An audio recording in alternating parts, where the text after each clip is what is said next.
ጤና ይስጥልኝ። እንዴት ናቸው? ዛሬ የማስተላልፈው መልእክት ቢኖር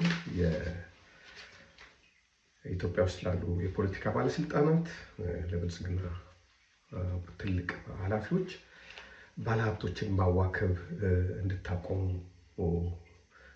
ለመማጸንም ለመናገርም እንደገና ምልክቶችንም ለማሳየትና ለማስጠንቀቅ ጭምር ነው።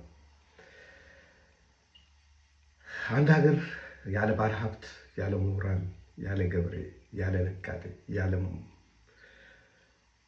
እያንዳንዱ ዜጋ አስተዋጽኦ ካላረገባት፣ ወታደሩ ዳር ድንበር ካልጠበቀ፣ ፖሊሱ ሕግ ካላስከበረ፣ ዳኛው አቃቤ ሕጉ በስርዓት ሕግን ካልተረጎመ ሀገር አታድግም፣ አትሻሻልም። ነጋዴዎች የሀገር ባክግራውንድ ናቸው። በሆነ ባልሆነ ምክንያት ነጋዴዎችን ማሰርና ማዋከብ አገሪቱን አደጋ ውስጥ ይከታታል። ሀብት ያላቸው ሰዎች በስጋት ሀገር ለቀው ይሄዳሉ። አዲስ ለሚመጡ ሰዎች ገንዘባቸውን ለማፍሰስ ይፈራሉ።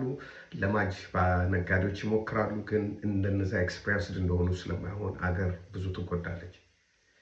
ይህን ለማንሳት የተገደድኩት ከትንሽ ከጫማ መጥረግ ጀምሮ ትልቅ የባህል ማዕከል የገነባውን አቶ ጠንክር የእሱ መታሰር ስሰማ በጣም ነው የገረመኝ። አቶ ጠንክርን እንደ ኢትዮጵያ አቆጣጠር በ1990 አካባቢ ነፍሱን ይማረው አልፍሬድ አማን በሚባል የአዶት ህንፃ ባለቤት በእሱ አማካኝነት ተዋውቄው እሱ ቤት እራት በልተን ከዛ በኋላ የሚሆነው ሁለት አካባቢ የሆነ የሚመረቅ ሆቴል ከጊዜ በኋላ አብረን ሄደን አንድ ሁለት ጊዜ ከሱ ጋር ሌላ ጊዜ ደግሞ ከሌሎች ሰዎች ጋር ሆኜ አውርቼው አውቃለሁ።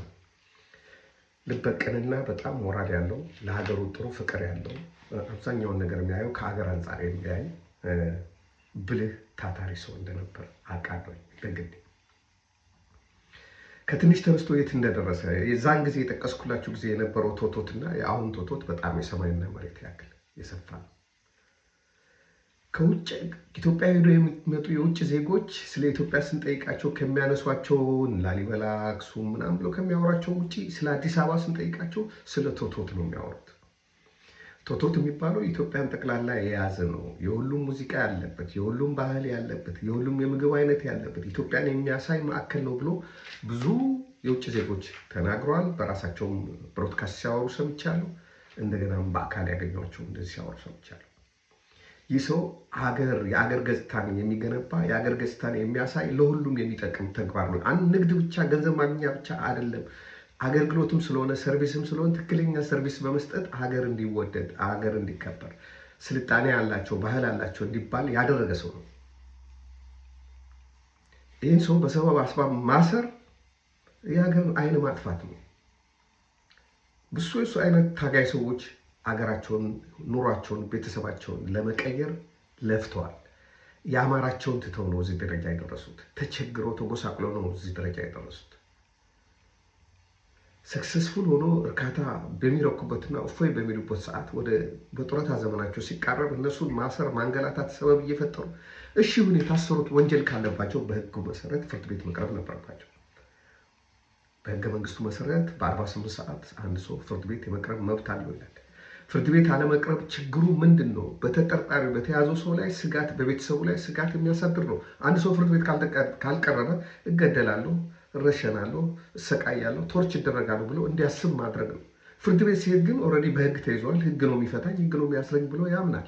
የአንድ የስልጡን መንግስት ባህሪ ምንድን ነው ብላችሁ ካላችሁ የጠረጠረው ሰው ለፍርድ ቤት ማቅረብ፣ በ24 ወይም በ48 ሰዓት ማቅረብ ነው።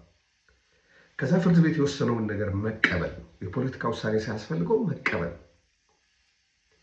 ሲምፕል የሆነ ቦታ አጉረ የፌዴራል ፖሊስ ባለስልጣኖች ገንዘብ መብያ ለማድረግ ሰዎችን መያዝ፣ ማሰር፣ በተለያየ ሰበብ የማያሳስሩ ጉዳዮች ስቴትመንት ሰጥተባቸው የምትመለስባቸው ጉዳዮች ላይ በማሰር ሰዎች ለባለስልጣን ግቦ ከፋይ ለማድረግ የሚደረጉ ነገሮች አሰራሮቹም፣ ሁኔታዎቹም፣ ኮራፕሽኑም በደንብ እናውቀዋለን እንዴት እንደሚሰራ።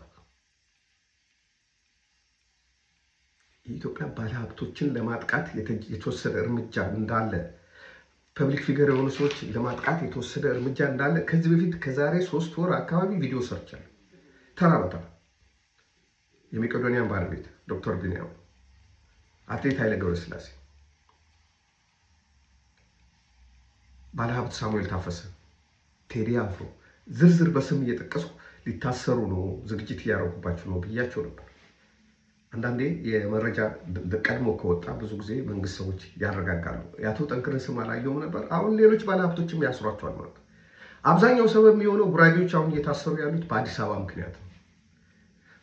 ጉራጌ በአዲስ አበባ ያለው አቋም ጽኑ ስለሆነ ባለሀብቶችን ለማሸማቀቅ፣ ለማሰር፣ ምን ለማለት እየተደረገ ያለ ነገር ነው። አዲስ አበባ የኦሮሚያ ብትሆን እኮ ስጋታችን ምን መሰላቸው? ከዛ ባለሀብቱን ይወስዳሉ፣ ኦሮሚያ ያስራሉ። ይህን ያህል ክፈል፣ ይህን ያህል አምጣ፣ ይህን ያህል አምጣ፣ ስሙን አዘዋውር፣ እንዴት ነው ያገኝ?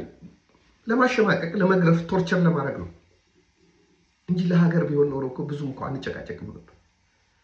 እጃቸውን ለማስገባት እንዲመቻቸው ነው። ለኮራፕሽን ነው፣ ለዘረፋ ነው፣ ሰው ለማሰቃየት ነው። ስለዚህ ነው አዲስ አበባ በፌዴራል መንግስቱ መሆን አለበት ወይም ራሷን ችላ መተዳደር አለባት ምንለው። ለዛ ነው። ለሌብነት እያመቻቹት ነው ህዝቡ።